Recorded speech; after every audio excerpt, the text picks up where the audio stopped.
अस्सलाम वालेकुम स्टूडेंट्स। आज हम MGT 543 का लेक्चर नंबर 2 करने जा रहे हैं, जिसका टॉपिक है मैनेजमेंट एंड मैनेजर्स।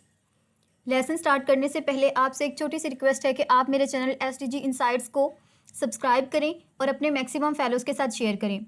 स्टूडेंट, ये हाईलाइटेड हैंडआउट जो मैं लेक्चर सीरीज़ में आपको पढ़ाने के लिए इस्तेमाल कर रही हूँ, इसका लिंक डिस्क्रिप्शन में है। आप मेरी गूगल ड्राइव पर जाकर इसको डाउनलोड कर सकते हैं और हाईलाइटेड पॉइंट के थ्रू अपनी तैयारी कर सकते हैं। स्टूडेंट, ये पूरी लेक्चर सीरीज़ आपको फॉल 2025 के मिड टर्म से पहले कवर करवा दी जाएगी। इंशाल्लाह मिड टर्म्स के बाद मैं आपके लिए क्विज़ वीडियोस लेकर आऊँगी और इसी स्पेसिफिक हैंडआउट से तैयार शुदा वीडियोस होंगी। किसी चैट GPT या फिर जेमिनी की जनरेटेड वीडियोस नहीं होंगी। स्टूडेंट, एक बात हमेशा याद रखें कि VU का एल्गोरिदम चैट GPT और जेमिनी के एल्गोरिदम से बिल्कुल डिफरेंट है। आप इस बात को अपने पल्ले से बांध लें कि आपको पेपर हमेशा हैंडआउट से आता है, ना किसी इंटरनेट के मटेरियल से, ना ही गूगल से, ना ही जेमिनी से। आप एल्गोरिदम को अगर ट्रैक करना चाहते हैं तो सबसे इम्पॉर्टेंट ट्रिक ये है कि आप लेक्चर्स को बहुत अच्छे से वॉच करें। आपको जो भी लेक्चर यूट्यूब पर प्रोवाइड किए जाते हैं, मेक श्योर करें कि वो आपके हैंडआउट से मैक्सिमम कंटेंट पढ़ाया जा रहा हो, क्योंकि आप अगर एग्ज़ाम में अच्छा CGPA लेना चाहते हैं तो आपके लिए ज़रूरी है कि आप हैंडआउट को ही पढ़ें। तो आइए स्टार्ट करते हैं हम अपना लेक्चर। स्टूडेंट, हमने लास्ट लेक्चर में मैनेजमेंट के कुछ कॉन्सेप्ट्स को पढ़ा था। हमने देखा था कि मैनेजमेंट इतनी इम्पोर्टेंट क्यों है, इसकी हमने डेफिनेशन देखी थी और इसके साथ साथ हमने एक टर्म पढ़ी थी पोल्का, यानी कि फंक्शंस ऑफ मैनेजमेंट। ऐसे कौन से फंक्शन हैं जो मैनेजमेंट में परफॉर्म किए जाते हैं। तो स्टूडेंट, ये लेक्चर मैनेजमेंट के बिल्कुल बुनियादी कॉन्सेप्ट पर बेस करता है। पिछले लेक्चर में हमने देखा था कि ऑर्गेनाइजेशन होती क्या है। तो स्टूडेंट, आज हम देखेंगे कि ऑर्गेनाइजेशन चलाता कौन है और कैसे चलाता है। स्टूडेंट, बेसिकली इस लेक्चर के दो मेन हीरोज़ हैं। वो दो मेन हीरोज़ कौन से हैं? एक है हमारा मैनेजर और दूसरा जो हमारा है वो है मैनेजमेंट। तो स्टूडेंट, सबसे पहले ये समझने के लिए कि एक मैनेजर होता कौन है। स्टूडेंट, इस कॉन्सेप्ट को पढ़ाने के लिए मैं आपको एक छोटी सी एग्जांपल दूंगी। फॉर एग्जांपल, आपने अपनी डेली लाइफ में क्रिकेट टीम को देखा है। स्टूडेंट, क्रिकेट टीम का जो कप्तान होता है वो ही उसका मैनेजर होता है। एक क्रिकेट टीम एक ऐसी ऑर्गेनाइजेशन होती है जिसका एक मुश्तरका पर्पस होता है, और वो पर्पस क्या होता है? Specific purpose. वो होता है मैच को विन करना। तो स्टूडेंट, जिस तरह आपने देखा कि क्रिकेट टीम का जो मैनेजर है वो उसका कप्तान है। तो स्टूडेंट, क्या ऐसा होता है कि कप्तान का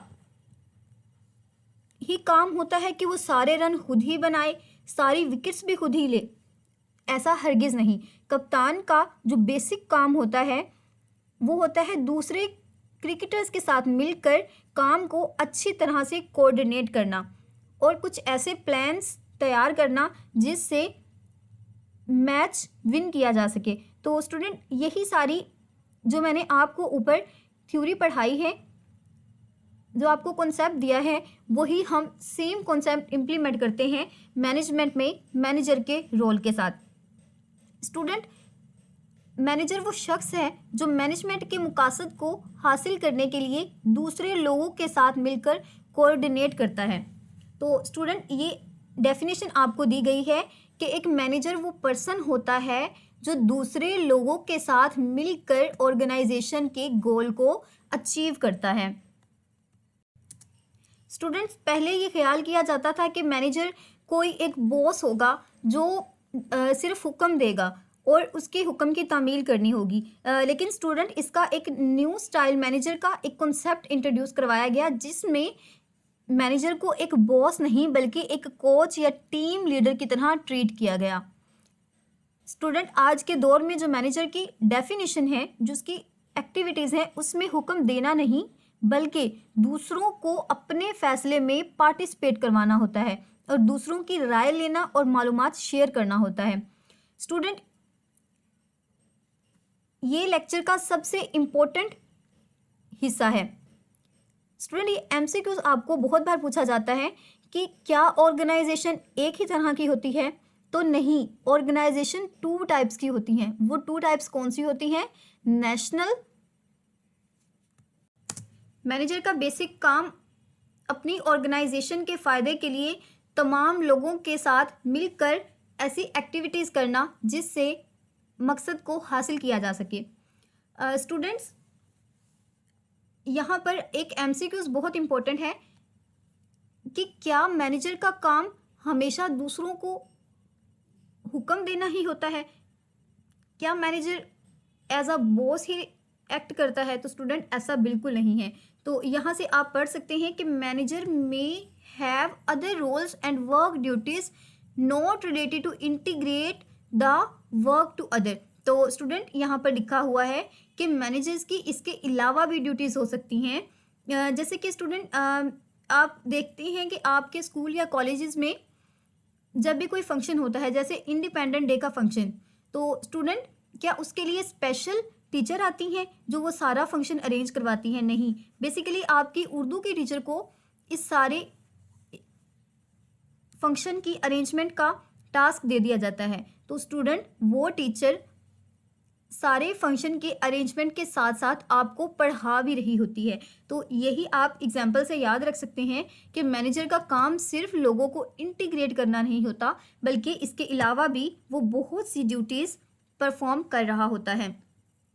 तो स्टूडेंट, जो मैनेजर का बेसिक काम है वो अपने वर्क में एफिशिएंसी लेकर आना है और अपने काम को इफ़ेक्टिवली करना है। स्टूडेंट, ये एमसीक्यूज भी बहुत इंपॉर्टेंट है कि ऑर्गेनाइजेशन कितनी तरह की होती हैं, या फिर इस तरह से भी पूछा जा सकता है कि how many types of organization. तो स्टूडेंट, ऑर्गेनाइजेशन 3 तरह की होती हैं, नेशनल, मल्टीनेशनल और इंटरप्रेन्योरल ऑर्गेनाइजेशन। तो स्टूडेंट, इसको हम फर्दर नेक्स्ट अपकमिंग लेक्चर्स में पढ़ेंगे। स्टूडेंट, यहाँ पर सेकंड पॉइंट पर आता है व्हाट डू मैनेजर डू। तो स्टूडेंट, मैनेजर करता क्या है? मैनेजर की 5 करेक्टरिस्टिक्स होती हैं। नंबर 1 पर है planning, number 2 organising, number 3 leadering, number 4 controlling और इसके बाद है अश्योरिंग। स्टूडेंट, अगर हम देखें तो हमने लेक्चर नंबर 1 में भी बहुत अच्छे से प्लानिंग को पढ़ा था। प्लानिंग में ये होता है कि कौन से गोल हैं ऑर्गेनाइजेशन के और इनको किस तरह से अचीव किया जाना है। जबकि ऑर्गेनाइजेशन में मैनेजर ने डिसीजन करना होता है, डिसाइड करना होता है कि वर्क को कैसे करना है और किस फ्लो में करना है, ताकि ऑर्गेनाइजेशन का जो मेन पर्पस है उसको हासिल किया जा सके। तो स्टूडेंट, लीडरिंग में क्या होता है? अपने काम को मेहनत के साथ करने के लिए अपने वर्कर्स को एक्साइट करना। आपने देखा है जब क्रिकेट टीम हार रही होती है या फिर उसका टारगेट बहुत ज़्यादा बड़ा होता है, तो जो क्रिकेट टीम का कप्तान होता है, कैप्टन होता है, वो अपनी टीम को इनकरेज कर रहा होता है। आपने उनकी बॉडी लैंग्वेज भी चेक की होगी, जैसे क्लैप करना, जैसे बहुत सारी लाइंस यूज़ कर रहे होते हैं। अगर आपने कभी मैच देखा है, एक्सपीरियंस है आपको, तो स्टूडेंट, इसके बाद हम पढ़ते हैं कंट्रोलिंग। तो स्टूडेंट, जैसे कि आपने अभी मैंने आपको एग्जांपल दी क्रिकेट टीम की, तो आपने देखा है किस तरह से जो कैप्टन होता है वो अपनी टीम को कंट्रोल कर रहा होता है। वो सारे रूल्स बता रहा होता है कि कौन से टीम मेंबर ने कौन सी जगह पर खड़ा होना है, उसकी पोजीशन क्या होगी और किस टाइम पर कौन सा बॉलर बॉलिंग करवाएगा, कौन सी पोजीशन पर बैट्समैन को भेजना है।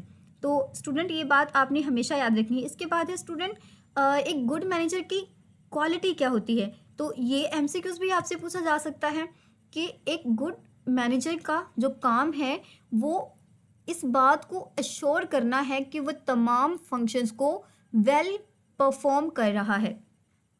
स्टूडेंट, जिस तरह नए नई डिस्कवरीज हुई, तो बहुत सारे नई रिसर्चेज हुई। स्टूडेंट, 21st सेंचुरी में मैनेजमेंट की जो डिफ़ाइन की जाती है उसमें हम मैनेजर को एक बॉस नहीं समझते, बल्कि एक मेंटोर, एक कोच, टीम लीडर या इंटरनल कंसल्टेंट कहते हैं। स्टूडेंट जिसका काम सिर्फ लोगों पर हुक्म चलाना नहीं होता, ऑर्डर देना नहीं होता, बल्कि अपने साथ काम करने वाले वर्कर्स को एक्साइट करना होता है, उनके साथ इंफॉर्मेशन शेयर करना होता है, उनके प्रॉब्लम्स को एनालाइज करना होता है। तो student new style manager 4 functions को परफॉर्म करते हैं, जिसमें मीटिंग द कंपटीशन। स्टूडेंट उनका काम होता है कि मार्केट में जितना भी कंपटीशन है, आपने देखा है जैसे ही कोई नया प्रोडक्ट लॉन्च होता है मार्केट में, तो उसमें बहुत कंपटीशन होता है। तो मैनेजर का ये काम होता है कि तमाम कंपटीशन को मीट करे, अपने प्रोडक्ट को सबसे हाई रैंक करवाए, लोगों को ऑर्गेनाइज करे, अपने प्रोजेक्ट को बहुत अच्छे से स्टडी करे और उसके तमाम प्रोसेसेस को एनालाइज करे, इसके साथ साथ लीडरिंग करे। तो स्टूडेंट यहाँ पर आपको एक डेफिनेशन दी गई है जो मैनेजमेंट की दी बेस्ट डेफिनेशन है। आपने लेक्चर नंबर 1 में भी मैनेजमेंट की डेफिनेशन पढ़ी है, but it look more better than first lecture. तो ये डेफिनेशन आप याद कर लें, अभी अगर आप 1-2 बार पढ़ेंगे लेक्चर के दौरान ही तो ये आपको याद हो जाएगी।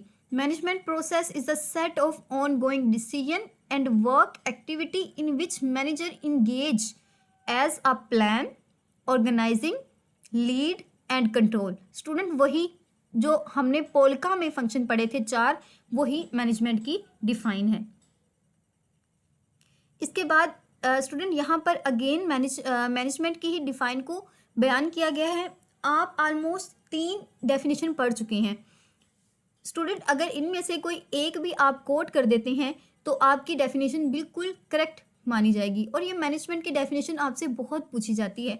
यहाँ पर जो एग्जाम्पल दी गई है, डेफिनेशन दी गई है, तो उसमें यही बताया गया है कि मैनेजमेंट एक ऐसा प्रोसेस है कि किसी भी स्पेसिफिक काम को एफिशिएंटली प्लस इफ़ेक्टिवली किया जाए। स्टूडेंट आगे हम पढ़ते हैं कि ये जो 2 टर्म यूज़ हुई हैं, इफ़ेक्टिवली और एफिशिएंटली, तो स्टूडेंट इनके भी हम वर्ड्स को, इनके मीनिंग्स को आगे एक्सप्लेन करते हैं। इसके बाद स्टूडेंट ये है कि मैनेजर अपनी एक्टिविटीज़ को कैसे इंगेज रखता है या फिर अपनी जो प्राइमरी एक्टिविटीज़ होती हैं उन पर कैसे नज़र रखता है। तो स्टूडेंट हमने जो लेक्चर नंबर 1 में पढ़ा था पोल का, तो यही वो उसकी मेन एक्टिविटीज़ हैं और इसी को परफॉर्म करना उसका मकसद होता है। स्टूडेंट ये जो टर्म यूज़ हुई है इफ़ेक्टिवली और एफिशिएंटली, इसको मैं आपको एक छोटे से एग्जांपल से समझाना चाहूँगी। फॉर एग्जांपल आपके स्ट्रीट में कोई टेलर है जिसे 10 ड्रेसेस का ऑर्डर दिया गया है। तो स्टूडेंट उसकी एफिशिएंसी तो ये है कि वो कम से कम वक्त में अपने काम को बहुत अच्छे से करे, यानी कि 10 शर्ट्स को 2 दिन में कम से कम कपड़ा ज़ाया करते हुए स्टिच करे। तो ये तो उसकी एफिशिएंसी हो गई। उसके बाद है इफ़ेक्टिवली। तो स्टूडेंट अगर दर्जी ने 10 शर्टें सी दी लेकिन वो कस्टमर के डिज़ाइन या कस्टमर की मेजरमेंट के अकॉर्डिंग नहीं थी, तो क्या वो फ़ायदेमंद है? नहीं। तो स्टूडेंट वो एफिशिएंट नहीं है। कपड़ा तो कम लगा और टाइम भी कम लगा। ये इफ़ेक्टिव तो है लेकिन एफिशिएंट नहीं है, क्योंकि इससे मकसद पूरा नहीं हुआ। तो स्टूडेंट इन 2 टर्म्स का आपको बहुत अच्छे से क्लियर हो गया होगा कि एफिशिएंटली का मतलब होता है कि जो मार्केट में कंपटीशन चल रहा है या फिर जो हमारा मयार है, हमारा प्रोडक्ट उस पर पूरा उतरता हो। और इसके साथ इफ़ेक्टिवली क्या कि कम से कम सोर्सेज को यूज़ करके ज़्यादा से ज़्यादा आउटपुट हासिल की जाए, तो वो हमारे पास एफिशिएंसी और इफ़ेक्टिवली है। स्टूडेंट इसके बाद हम पढ़ते हैं कि हम मैनेजमेंट को स्टडी ही क्यों करते हैं, हमें ज़रूरत ही क्यों पेश आई। स्टूडेंट इन 2 लेक्चर्स में आपको बहुत अच्छे से पता चल गया होगा कि मैनेजमेंट इतनी इम्पोर्टेंट क्यों है, क्योंकि लाइफ के हर मैदान में, हर फील्ड में मैनेजमेंट से हमारा वास्ता पड़ता है। जब हम अपनी डिग्री कंप्लीट करने के बाद किसी